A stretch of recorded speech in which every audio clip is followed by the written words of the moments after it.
आप सभी का एक बार फिर से स्वागत है हमारे YouTube चैनल में।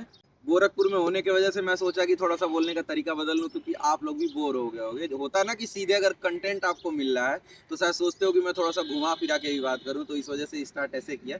तो आपको ये पता है कि यूपी पुलिस का डॉक्यूमेंट वेरिफिकेशन बहुत जल्द होने वाला है, ये तो आपको पता ही होगा। लेकिन एक्चुअल डेट ना मुझे पता है, ना आपको पता है, ना ही भर्ती बोर्ड को पता होगा, क्योंकि भर्ती बोर्ड को तभी पता चलेगा जब वो कंपनी बताएगी। खैर ये मजाक था, भर्ती बोर्ड को तो पता ही रहता है कि कब से ये चीज़ें हो सकती हैं, तभी नोटिफिकेशन में ये सारी चीज़ें बता दी गई थी कि दिसंबर के तीसरे सप्ताह में यूपी पुलिस का डीवी हो सकता है।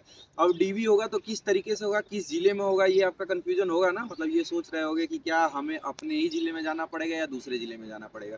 तो पिछला इतिहास उठा के देखो, तो अगर पिछला इतिहास उठा के देखोगे तो जनरली जो आपका डीवी पीएसटी हुआ है वो मंडल के जिले में हुआ है। अब जैसे मान लो मैं गोरखपुर का रहने वाला हूँ, गोरखपुर मंडल का जिला है। मंडल का जिला मतलब गोरखपुर मंडल में 4 जिले हैं, गोरखपुर, कुशीनगर, महाराजगंज और देवरिया। तो तीनों जिले के बच्चों को, यानी कि चारों जिलों के बच्चों का डीवीपीएसटी यही बुला के हो जाता है, यानी कि गोरखपुर के पुलिस लाइन में हो जाता है। क्योंकि गोरखपुर के पुलिस लाइन में बहुत ज़्यादा जगह है नहीं, बट वहाँ पहले से सेटअप तैयार रखा गया है कि किस तरीके से डीवीपीएसटी होना है। अब कुछ जिलों में नहीं होता, अब जैसे सोचो देवरिया में नहीं होता है, कुशीनगर में नहीं होता है, महाराजगंज में नहीं होता है। तो ऐसे ही आप लोग को बुलाया जाएगा, लेकिन ये गारंटी नहीं है कि सेम पिछले जैसा ही होगा, क्योंकि तब से लगभग 5 साल हो गया इस वैकेंसी को। तो बहुत सारे पुलिस लाइन ऐसे हैं जो तैयार हो चुके हैं, जिनको एक्सपेंड कर दिया गया है। तो हो सकता है आपको वहाँ पे भी बुला लिया जाए।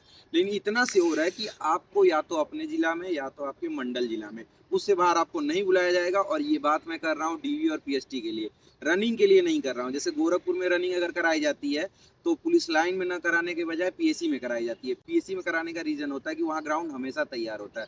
आपको पता है कि वहाँ पे रोज रनिंग होती है, रोज पीटी परेड, ये सारी चीजें होती रहती हैं। तो वहाँ के ग्राउंड में मेहनत नहीं करना पड़ता, और वहाँ के ग्राउंड की कैपेसिटी भी ज़्यादा होती है, क्योंकि पूरी व्यवस्था करानी रहती है। नहीं कि सिर्फ लड़कों को दौड़ाना है, ऐसा तो है नहीं कि हेलीकॉप्टर से सीधे उतरेंगे और दौड़ने लगेंगे। तो वो सारी चीज़ें व्यवस्थित करने के लिए पुलिस लाइन की जगह पे ये कोशिश करते हैं कि पीएससी में कराएं। लेकिन ये सारी चीज़ें मैं तब कह रहा हूँ जिस पुलिस लाइन में रनिंग के लिए कम जगह हो। बहुत सारे पुलिस लाइन ऐसे हैं जहाँ पे स्पेस बहुत ज़्यादा है, तो वहाँ पे भी फिजिकल करा लिया जाता है। तो अब आपको करना क्या है, अब आपको सिर्फ करना ये है कि आपका जो डॉक्यूमेंट है ओरिजिनल, यानी कि जो आप लोगों ने फॉर्म भरते टाइम दिया था, उन सभी को ओरिजिनल फॉर्म में रख लेना। जैसे हाई स्कूल, इंटर, जाति, निवास, आधार कार्ड, पुराने वाले फ़ोटो जो आप लोगों ने फॉर्म में दिया था, और एडमिट कार्ड आएगा उसको रख लेना है। जो आप लोगों ने फॉर्म भरा था उसका एप्लीकेशन रख लेना। एप्लीकेशन नहीं होगा तो चिंता करने की बात नहीं है, बहुत जल्द वो सारी चीज़ें आपको डाउनलोड करने के लिए ऑप्शन के तहत मिल जाएगा। इन सारी चीज़ों को रखने के बाद आप सबको एक सेट फोटोकॉपी करा लीजिएगा, जिसपे राजपत्रित अधिकारी का साइन करा लीजिएगा। राजपत्रित अधिकारी आपके एडमिट कार्ड पे साइन नहीं करेगा, आपके फॉर्म पे साइन नहीं करेगा, बाकी सभी डॉक्यूमेंट पे कर देगा। और एक सेट फोटोकॉपी कराएगा, उस पर खुद से साइन करके स्वप्रमाणित लिख दीजिएगा। इन सारी चीज़ों को रखने के बाद इंतजार करिएगा कि जो ही भर्ती बोर्ड के वेबसाइट पे एफिडेविट का फॉर्मेट आ जाता है, उसको जाके कचहरी या तहसील से बना लीजिएगा। और बनाने के बाद उसको रख लीजिएगा, उस पर भी नहीं कराना है। ये सारी चीज़ें लेके जब आप जाओगे सेंटर पे, तो सबसे पहले आपका डॉक्यूमेंट चेक होगा। डॉक्यूमेंट चेक करने से पहले आपका थंब लगाएंगे, जिससे क्लियर हो जाएगी कैंडिडेट आप हो।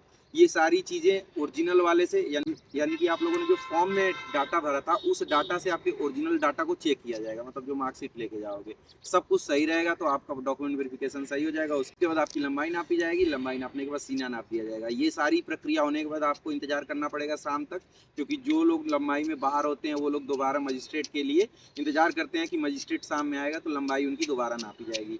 लंबाई शाम में नापने के बाद एक लिस्ट लग जाती है वहीं पे, जिसको देख के आप क्लियर हो जाएंगे कि कौन कौन ऐसा है जो डीवी और पीएसटी में क्वालिफाई हो गया है। तो पूरा लिस्ट देखने के बाद खुशी के साथ घर पे आ जाएंगे। उसके कुछ दिन बाद आपको पता है कि रनिंग होना है। तो यही प्रक्रिया है, इस प्रक्रिया में बहुत ज़्यादा चीज़ें नहीं होने वाली हैं। बस समस्या उनको आ रही थी जिनका सीना थोड़ा कम था, तो मैंने बता दिया कि सपाट थोड़ा सा मारा करो, सपाट मारोगे तो सीना कवर हो जाएगा। मिनिमम में बाहर होने का ज़्यादा खतरा रहता है। जनरली लोग 5 सेंटीमीटर नहीं तो 4.5-4 सेंटीमीटर खुला ही देते हैं, तो बहुत डरने की ज़रूरत नहीं है। ये सारी चीज़ें करते रहिए, लेकिन इतना ध्यान रखिएगा कि कूदना नहीं है ज़्यादा, मतलब खूब बाइक पे उड़िए मत, क्योंकि चोट लग जाएगा अगर पैर पे तो बहुत दिक्कत हो जाएगी, रिकवर नहीं कर पाओगे। अगर हड्डियाँ जुड़ भी जाएंगी तो आपको पता है ना कि पैर में जो चोट होती है पूरे शरीर का लोड होता है, उसमें बहुत ज़्यादा आपको रेस्ट करना पड़ जाएगा। तो ये सारी चीज़ें ध्यान आपको रखना है, क्योंकि अगर आपको फाइनल सिलेक्शन लेना है तो इन सारी चीज़ों को ध्यान रखना ही पड़ेगा, और कोई नहीं आएगा। और जो आपके ना चाहने वाले हैं या फिर जो आपके गांव के लोग हैं, वो तो आपको पता ही है, चाह रहे होंगे कि अब से बाहर हो जाए यार। वो तो यही चाह रहे होंगे कि साला धरती का विनाश हो जाए, एकदम बाढ़ आ जाए, ताकि धरती ही खत्म हो जाए, यूपी पुलिस की वैकेंसी रुक जाए, आपका सिलेक्शन ना हो। मतलब किसी भी हद तक वो चले जाएंगे, तो उस हद तक उनको ना जाने दीजिए।